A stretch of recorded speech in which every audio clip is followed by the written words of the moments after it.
Pour obtenir une information en 3D à partir de photos, deux approches sont possibles. La photogrammétrie classique exploite le principe de la vision stéréoscopique. Les images vues par chacun de nos deux yeux sont légèrement différentes, car ils observent la scène sous des angles légèrement différents. C'est l'analyse de ces différences, ou parallaxe, qui nous permet de percevoir l'espace en 3 dimensions. Ce principe de stéréoscopie est exploité depuis de nombreuses années par la technique de la photogrammétrie, qui analyse les images acquises par deux appareils de prise de vue légèrement décalés pour mesurer de manière précise la position de chaque objet dans l'espace à 3 dimensions. La photographie aérienne a recours à un autre artifice. Plutôt que d'utiliser deux caméras fixes, on va utiliser les positions successives d'une même caméra se déplaçant à bord d'un avion pour obtenir des images stéréoscopiques permettant de mesurer la hauteur des objets. La plupart des cartes produites depuis plus d'un siècle ont utilisé cette technique. Les photos aériennes prises en visée verticale sont analysées 2 par 2 en vision stéréoscopique pour en extraire les informations relatives aux formes du terrain et la hauteur des bâtiments. L'autre approche est basée sur l'analyse de la structure 3D à partir du mouvement. C'est également un mécanisme qui a une grande importance dans la vision humaine. On analyse en fait le déplacement relatif de l'image de points remarquables identifiés dans une série d'images obtenues depuis des positions différentes. On utilise un grand nombre de photos prises autour de la scène et le logiciel en extrait la position de millions de points dont la couleur est donnée par les photos originales. Concrètement, nous utilisons du matériel de prise de vue compact et très performant. Nous avons mis au point un système de fixation et de contrôle à distance qui nous permet de l'installer sur une grande variété d'appareils, avions, hélicoptères ou drones. Ces appareils sont loués localement pour la durée de la mission, ce qui nous permet d'opérer très rapidement et à coût réduit dans la plupart des régions du monde. Les paramètres de la mission sont introduits dans l'ordinateur de vol qui est connecté à un GPS, ce qui permet de suivre précisément la trajectoire de l'avion en fonction des exigences de prise de vue. Il n'est pas possible d'utiliser directement des photos aériennes comme une carte. En effet, chaque photo est affectée de déformations dues à l'axe de prise de vue, aux déformations de l'objectif et surtout au relief du terrain.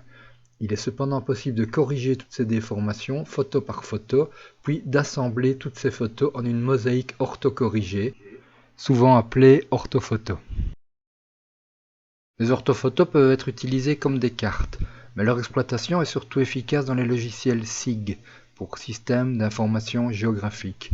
En effet, il est possible avec ces logiciels de changer l'échelle du document en zoomant, de se déplacer dans le document, de lire les coordonnées géographiques du curseur, d'effectuer des mesures de longueur ou de superficie. Un des atouts majeurs des orthophotos utilisés dans un SIG est la possibilité de comparer le contenu des orthos à des bases de données existantes. Par exemple, ici, on compare une orthophoto d'un secteur de la ville de Dakar au Sénégal aux bases de données cadastrales et municipales. Comme les photos qui ont servi à la production de l'orthophoto sont stéréoscopiques, il est possible de les utiliser pour mesurer la hauteur de points de référence, ce qui permet de déterminer l'allure générale du relief et d'en dériver des courbes de niveau qui peuvent être visualisées en 3D. Dans l'approche exploitant le principe de la structure dérivée du mouvement, on utilise un plus grand nombre de photos aériennes, mais celles-ci peuvent être indifféremment prises en visée verticale ou en visée oblique. Pour l'exemple illustré ici, on a utilisé 180 photos prises par un drone volant à moins de 100 mètres. Chaque photo est analysée automatiquement pour y trouver un grand nombre de points remarquables. On recherche ensuite les points similaires sur les autres photos, ce qui permet de déterminer quelle était la position et l'orientation de la caméra lors de chaque prise de vue. Le nuage de points 3D ainsi créé est ensuite densifié à partir des données des photos pour créer un nuage de points dense qui donne un aspect réaliste à la scène. Ce nuage de points dense peut être traité tel quel par des logiciels spécialisés qui permettent de naviguer de manière très souple autour du modèle. Le nuage de points fournit des informations sur la position dans l'espace des points définissant la surface des objets, mais aussi sur leur couleur réelle, ce qui contribue au rendu réaliste. Il est aussi possible de basculer vers un affichage mettant en évidence la hauteur des objets ou l'orientation des surfaces auxquelles les points appartiennent. Il est également possible d'isoler une partie du nuage de points pour faciliter l'analyse d'un bâtiment, par exemple.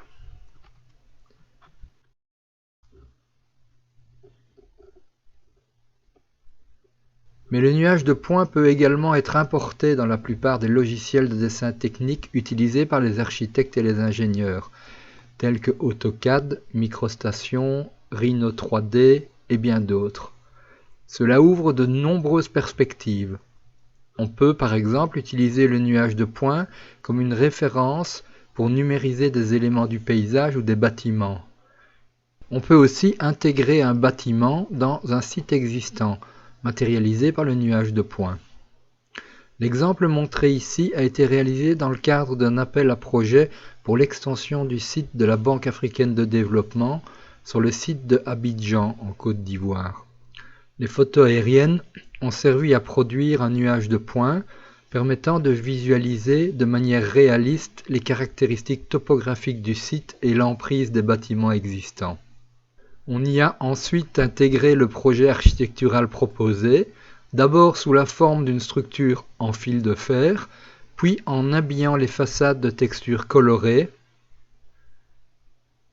Par la suite, un rendu hyper réaliste a été appliqué au bâtiment.